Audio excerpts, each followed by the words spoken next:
रहीम। अस्सलाम वालेकुम dear students, उम्मीद है आप सब खैरियत से होंगे। हमने पिछली वीडियो में क्वेश्चन नंबर 1 एक्सरसाइज 1.1 का जो था वो किया था। आज की वीडियो में हम आपका क्लास 6 मैथमेटिक्स एक्सरसाइज 1.1 और क्वेश्चन नंबर 2 जो है उसको हम सॉल्व करेंगे और देखेंगे कि क्या हमने जो अब तक पढ़ा है हम आसानी से अपने क्वेश्चन को सॉल्व कर सकते हैं या नहीं सॉल्व कर सकते। लेकिन मुझे पूरी उम्मीद है कि जितना आपने पिछली वीडियोस में सीखा है आप इस क्वेश्चन को बहुत इजीली समझ भी जाएंगे और सॉल्व भी कर लेंगे, और ऐसे सॉल्व कर लेंगे कि आपको याद भी नहीं करना पड़ेगा और आपको समझ में भी आ जाएगा। तो हम आज की वीडियो जो है वो हम स्टार्ट करते हैं। हमारे पास क्वेश्चन 2 जो है इसमें हमारे पास 2 सेट्स जो हैं वो दिए गए हैं। हमारा पहला सेट है, उसका नाम है ए। ये क्या है आपके सामने मैं इसमें लिख रहा हूँ कि आपका जो सेट है वो नेम ऑफ सेट। तो ए क्या है, नेम ऑफ सेट है। और आपको ये याद होगा कि सेट का नाम जब भी लिखते थे तो वो हम इंग्लिश कैपिटल लेटर्स के अंदर ही लिखते हैं, ठीक है।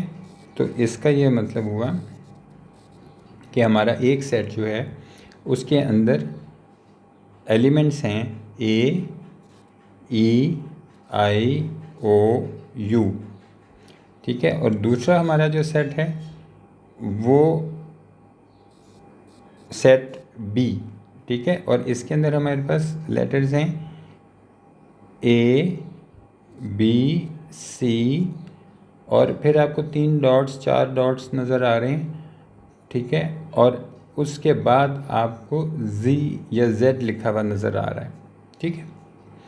तो ये पहले हम समझ लेते हैं कि इसका क्या मतलब है कि जब हम ए बी सी लिखें और आगे कुछ डॉट्स डाल दें और कुछ डॉट्स डालने के बाद आगे फिर हमने जेड लिख दिया या जी लिख दिया, तो इसका क्या मतलब है।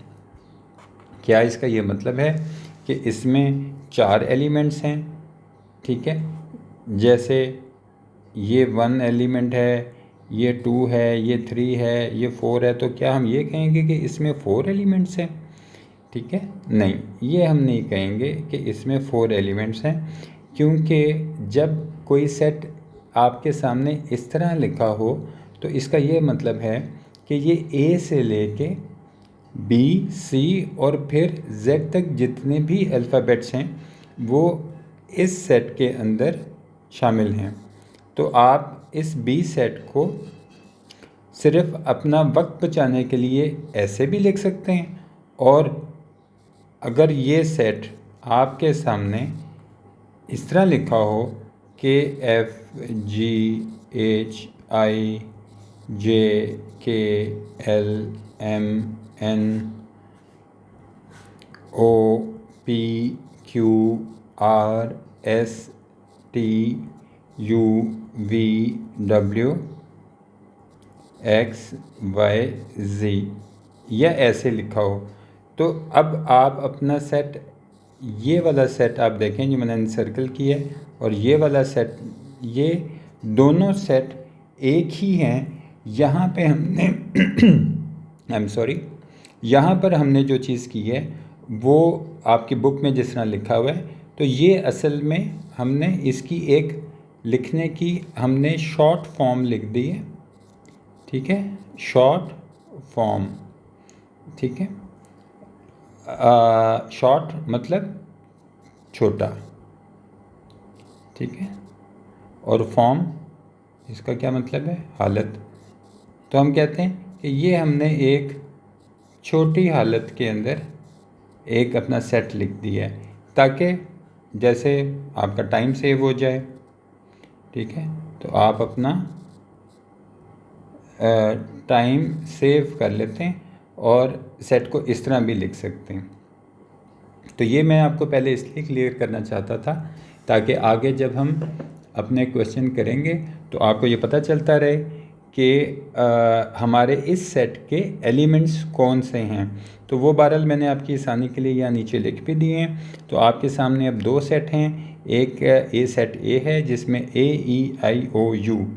आपको इंग्लिश में जब आपने पढ़ा होगा अपनी पिछली क्लासेस में भी और अपनी इस क्लास में भी, तो आपको ये चीज़ याद होगी कि जो ए ई आई यू इनको हम वोवल्स कहते हैं। मैं लिख भी देता हूँ आपके लिए, इनको हम वोवल्स कहते हैं।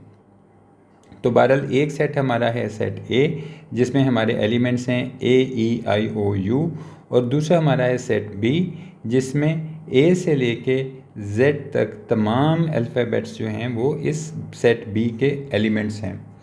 हमारा जो क्वेश्चन है वो ये कहता है कि if A is equal to A E I O U and B is equal to A B C up to Z, then which of the following statements are true or false। तो हमने क्या चीज़ देखनी है, दो चीज़ें, एक ये true मैंने इसको कर दिया और दूसरी चीज़ हमने देखनी है फॉल्स। तो हम अपनी स्टेटमेंट देखेंगे और फिर हम ये फैसला करेंगे कि हमारी जो स्टेटमेंट है वो ट्रू है या फॉल्स।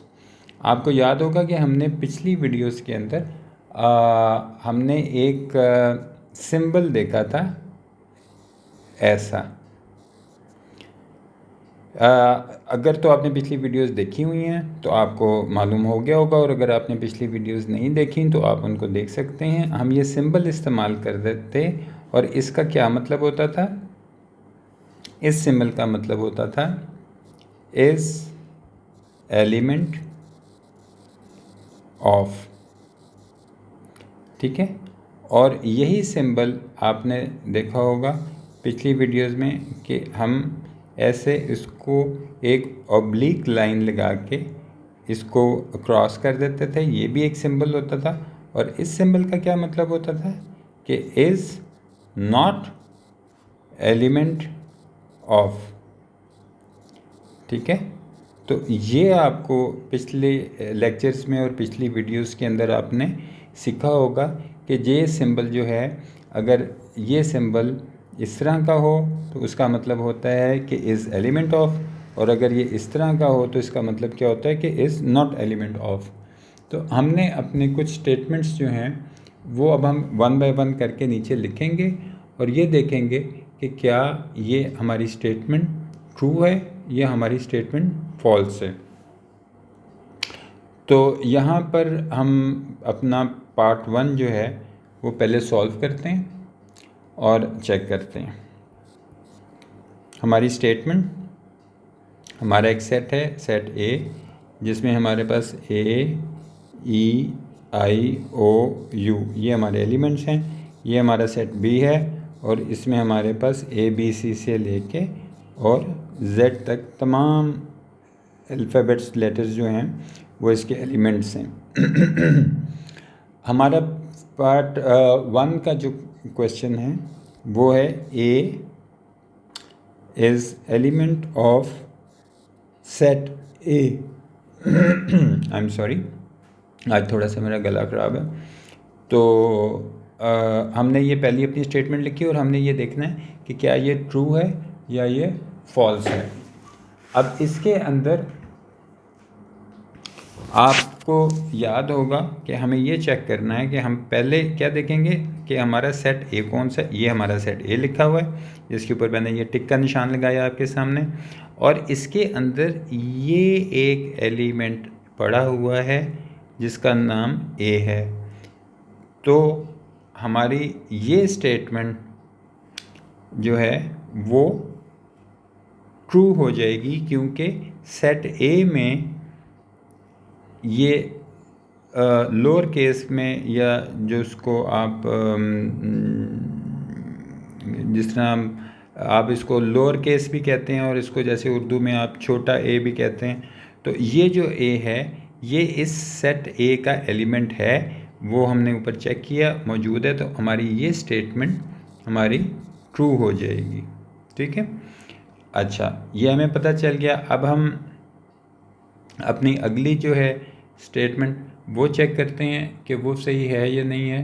तो उसमें लिखा हुआ है कि B is element of set A.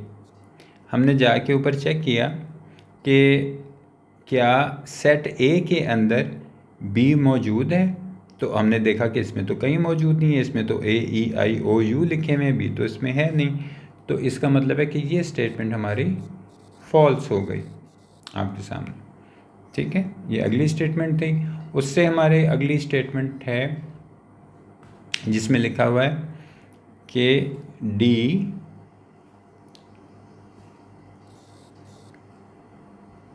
Is not element of A. अब हम अगर आके जाके चेक करें तो सेट ए के अंदर आपको डी नज़र नहीं आ रहा। ठीक है, AEIOU। तो हमारी ये स्टेटमेंट क्या कह रही है कि D is not element of A. ये बात तो ट्रू है, तो इसका मतलब है कि हमारी ये स्टेटमेंट ट्रू हो गई। तो हम इसको ट्रू लिख देते हैं। ठीक है, उसके बाद हमारी अगली स्टेटमेंट है कि C is not the element of set B। लेकिन अगर आप अपना सेट B चेक करें, जो कि यहाँ पे आपको नज़र आ रहा है, ये यहाँ पे ये वाला, ये देखें ये वाला सेट। ठीक है, तो सेट B में आप देखेंगे कि C तो मौजूद है। तो अगर कोई ये लिखे कि C is not element of B, तो ये तो फिर फॉल्स होगा, ये तो ठीक नहीं होगा। तो हम इसके सामने फॉल्स लिख देंगे। ठीक है, क्योंकि C तो मौजूद है B के अंदर। तो ये आपको यहाँ से पता चल रहा है। अब यहाँ से ये इसको थोड़ी देर के लिए रब कर देते हैं और अगले जो पार्ट्स हैं वो चेक कर लेते हैं, ताकि हमारे सामने सेट जो हैं वो मौजूद रहें और सेट जो हैं हम अगले अपने जो क्वेश्चंस हैं, पार्ट्स हैं इसके, वो यहाँ पे सॉल्व कर लें। ठीक है, तो अगला हमारा पार्ट 5। ठीक है जी, तो हम पार्ट 5 अपना चेक कर लेते हैं यहाँ पे कि हमारा पार्ट 5 जो है वो क्या है। हमारा पार्ट 5 कहता है कि I is element of set B। ठीक है, तो अगर आप ये चेक करें तो आपको ये पता चलेगा कि अगर हम अपना सेट B देखते हैं तो इसमें तो सारे ही अल्फ़ाबेट्स हैं, ABC से लेके Z तक तमाम एलिमेंट्स मौजूद हैं। तो इसका मतलब है अगर तमाम मौजूद हैं तो I तो फिर मौजूद हो गई। तो अगर I इसमें मौजूद होगा तो हम अपना इस स्टेटमेंट को ट्रू लिख देते हैं। इसके बाद हम चेक करते हैं जिसमें लिखा है कि I is element of set A। ये अगर हम चेक करें तो हमें यह मालूम होगा कि सेट A में भी तो I मौजूद है। ये देखें, मैं इसको हाईलाइट कर देता हूँ। ये देखें, ये मैंने इसको इनसर्कल कर दिया। आपने देखा कि हमारे सेट A में भी I मौजूद है, तो हम इसको भी क्या लिख देंगे कि हमारी ये स्टेटमेंट भी ट्रू है। उसके बाद हम अगला क्वेश्चन देखते हैं और अगले क्वेश्चन में हम ये देखते हैं कि हमारे पास अगले स्टेटमेंट में लिखा है कि F is element of set A। इसको जाके जब हम चेक करें तो सेट A के अंदर आप देखें ऊपर यहाँ पे AEIOU है, आपको F तो नज़र ही नहीं आ रहा। तो अगर F नज़र नहीं आ रहा और अगर कोई ये लिखे कि F is element of set A यहाँ पे, तो इसका मतलब है कि आपकी ये स्टेटमेंट फॉल्स होगी। तो हमने इसके सामने फॉल्स लिख दिया। ठीक है, इसके बाद हम अपनी अगली जो स्टेटमेंट है वो लिखते हैं और उसमें देखते हैं कि वो ट्रू है या फॉल्स है। तो उसमें ये लिखा हुआ है कि ये मैंने रेड में नहीं लिखना था, मैंने इसको ब्लू में लिखना था कि V is element of set A। Again अगर आप देखें तो आपको सेट A के अंदर ये जो ऊपर लिखा हुआ है सेट A, आपके सामने आपको सेट ए के अंदर ये है जी सेट ए और ये है हमारी स्टेटमेंट। तो हम अपनी स्टेटमेंट के साथ जिस वक्त जाके चेक करें तो हम ये देखते हैं कि इसमें तो वी मौजूद ही नहीं है। तो अगर कोई ये कहे कि वी इज़ एलिमेंट ऑफ ए तो ये स्टेटमेंट आपकी फॉल्स होगी। हमने अभी आपके सामने पार्ट 8 जो था अपने क्वेश्चन नंबर 2 का वो भी कंप्लीट कर लिया। अब हम पार्ट नंबर 9 जो है ये बहुत छोटे छोटे से पार्ट्स हैं और आपको बड़ी आसानी से समझ आ रहे होंगे। मुझे पूरी उम्मीद है कि ये क्वेश्चन आपको बहुत इजी लग रहा होगा अगर आपने पिछली वीडियोस भी हमारी सारी देखी हुई हैं। ठीक है, अब हम अपना अगला क्वेश्चन जो है पार्ट नंबर 9 जो है वो यहाँ पे देखते हैं और उसमें लिखा है कि x is not element of set ए। तो x जो है वो आपके सामने अगर आप देखें तो आपको सेट ए में x नज़र नहीं आएगा। तो इसका मतलब है कि ये आपकी जो स्टेटमेंट है वो ट्रू है क्योंकि सेट ए में तो x मौजूद ही नहीं है। इसके बाद हम इसकी अगली स्टेटमेंट जो है वो देखते हैं जिसमें लिखा हुआ है कि z is element of set b। तो आप अपना सेट b जाके देखेंगे, ये आपका सेट b जो है वो ये सेट b है आपका। इसमें देखें कि z मौजूद है कि नहीं, तो आपको नज़र आएगा कि लास्ट एलिमेंट जो है ये मौजूद है, z है और वो सेट b में मौजूद है। तो आपकी ये स्टेटमेंट भी ट्रू हो जाएगी। ठीक है, इसके बाद हम ये चेक करते हैं कि m is not element of set b। यहाँ पर अगर हम नोट करें तो आपको ये दिखाई देगा कि चूँकि हमारे सेट b में a से z तक तो तमाम अल्फ़ाबेट्स जो हैं वो मौजूद हैं, ये सारे एलिमेंट्स जो थे वो सेट b में मौजूद थे। तो इसका यह मतलब है कि अगर कोई आपको ये कहे कि m is not an element of b तो ये तो ट्रू नहीं होगा क्योंकि m तो उसमें मौजूद है। तो ये स्टेटमेंट तो फिर इसका मतलब है हमारी फॉल्स हो जाएगी। तो हम इसका आंसर फॉल्स लिख देंगे। अब हमारे इसी क्वेश्चन का लास्ट पार्ट आपके सामने ये आपका था पार्ट 11 और अब आपका पार्ट 12 आ गया। और पार्ट 12 में लिखा है कि A is element of set B। ठीक है, तो ये अगर हम देखें तो सेट B के अंदर आपको यहाँ पे फर्स्ट एलिमेंट जो है वो नज़र आ जाएगा कि ये तो A है मौजूद है यहाँ पे। तो हमारी ये स्टेटमेंट जो है वो ट्रू हो जाएगी। डियर स्टूडेंट्स, आज हमने अपना क्लास 6 का एक्सरसाइज 1.1 का क्वेश्चन नंबर 2 जो है वो हमने आज सारा सॉल्व किया और आपके सामने सारी स्टेटमेंट्स जो हैं उनको लिख के उनके आंसर्स लिखे। उम्मीद है आपको ये एक्सरसाइज समझ में भी आ गई होगी और ये वीडियो भी आपको पसंद आई होगी। अगली वीडियो के अंदर हम क्वेश्चन नंबर 3 जो है वो हम सॉल्व करेंगे। ठीक है, तब तक के लिए इजाज़त दें, अपना बहुत सा ख्याल रखिएगा। Thank you very much. अल्लाह हाफिज़।